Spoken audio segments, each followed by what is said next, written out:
ಕಿತ್ತಂಡೂರು ವೆಂಕಟರಾಮರವರ ಸಾರಥ್ಯದಲ್ಲಿ ನಡೆಯುತ್ತಿರುವ punch TV Kannada ನ್ಯೂಸ್ಗೆ ಸ್ವಾಗತ. ನಮಸ್ಕಾರ ಸರ್. ಈ ವರ್ಷದ ವಿಶೇಷ ಹೇಗಿತ್ತು ಸರ್? ಇವತ್ತು ಗುರುಪೌರ್ಣಿಮೆ. ನಾವು ಸುಮಾರು 15-20 ವರ್ಷದಿಂದ ಗುರುಪೌರ್ಣಿಮೆ ಸಂಭ್ರಮದಿಂದ ಆಚರಣೆ ಮಾಡ್ಕೊಳ್ತಾ ಇದ್ದೀವಿ. ಇಡೀ ಕೋಲಾರ ಜನಕ್ಕೆ ಒಂದು ಹಬ್ಬದ ವಾತಾವರಣ. ಈ ಒಂದು ಗುರುಗಳ ಆಶೀರ್ವಾದ ಪಡೆಯೋಕ್ಕೆ ಜನ ಆತುರರಾಗಿ ಬರ್ತಾವ್ರೆ. ಇವತ್ತು ಸುಮಾರು ಬೆಳಗ್ಗೆ 4 ಗಂಟೆಗೆ ಅಭಿಷೇಕ ಇತ್ತು. 5:15 ಜನ ಸಾಗರವು ಸುಮಾರು ಇದುವರೆಗೂ ಒಂದು 25,000-26,000 ಜನ ಬಂದೈತೆ. ಇನ್ನೊಂದು 5-10,000 ಜನ ರಾತ್ರಿ 9-10 ಗಂಟೆ ಬರುವಂಥ ವ್ಯವಸ್ಥೆ.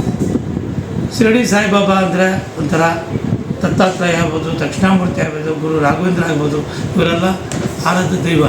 ಪ್ರತಿಯೊಬ್ಬರಿಗೂ ಗುರುಗಳೇ. ಇಡೀ ಮಾನವ ಕುಲಕ್ಕೆ ಅವರು ಗುರುಗಳು. ಅಂಥ ಒಂದು ದೈವನ ಎಲ್ಲ ಕಡೆಯೂ ಕೈವರ್ತಾತ್ಮ ಆಗ್ಬೋದು, ಇನ್ನೂ ಅನೇಕ ಇವರು ಆರಾಧಕರು, ಅವ್ರನ್ನೆಲ್ಲ ಪೂಜೆ ಮಾಡೋಂಥ ವ್ಯವಸ್ಥೆ.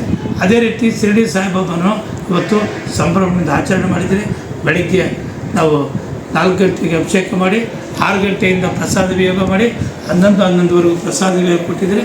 ಮತ್ತು ಇವತ್ತೊಂದು ವಿಶೇಷವಾಗಿ 30,000 ಲಾಡು ಮಾಡಿಸಿದರೆ 30,000 ಲಾಡೂ ಖರ್ಚಾಗುವಂಥ ವ್ಯವಸ್ಥೆ ಆಗಿದೆ. ಇವತ್ತು ಜನಸಾಗರ. ನಾನು ಈ ಭಕ್ತಾದಿಗೆ ಹೇಳೋದಂದರೆ, ಗುರು ನಮ್ಮ ಶಿರಡಿ ಸಾಯಿಬಾಬಾ ಅವರು ಬಂದಂಥ ಭಕ್ತಾದಿಗಳಿಗೆ ಆರೋಗ್ಯ, ಭಾಗ್ಯ, ಐಶ್ವರ್ಯ ಕೊಟ್ಟು ಸಮೃದ್ಧಿಯಾಗಿ ಅವ್ರನ್ನ ರಕ್ಷಣೆ ಮಾಡಲಿ ಅಂತ ಹೇಳ್ಬಿಟ್ಟು ಬಾಬಾವರಲ್ಲಿ ಪಾದಗಳಲ್ಲಿ ಪ್ರಾರ್ಥನೆ ಮಾಡ್ತಾಯಿದ್ದೀನಿ. ಅದು ಇವತ್ತಿನ ಒಂದು ಗುರುಪೂರ್ಣಿಮಾ ಕಾರ್ಯಕ್ರಮಕ್ಕೆ ಪ್ರಮುಖರು ಯಾರಾದರೂ ಬೇಕು?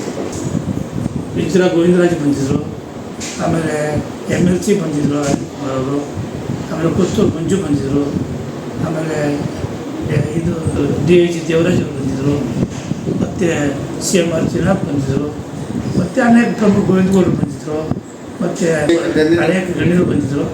ಎಲ್ಲ ಬಂದು ಭಾಗಿಯಾಗಿದ್ದರು. ಹೋದ ವರ್ಷಕ್ಕಿಂತ ಈ ವರ್ಷ ಹೆಚ್ಚು. ಒಟ್ಟು ಎಷ್ಟು ಸಾವಿರ ಜನ?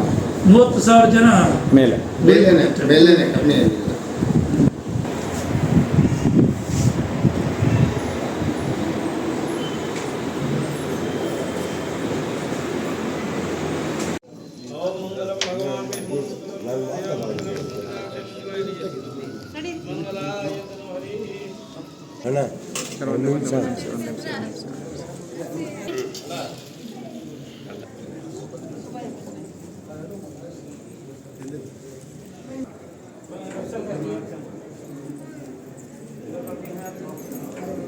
ಕಾಲದಲ್ಲಿ ಆಗಿರೋದು.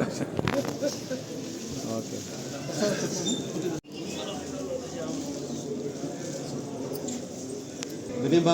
ಬನ್ನಿ ಬರ್ತಾ ಇರಬೇಕು ಬೇಗ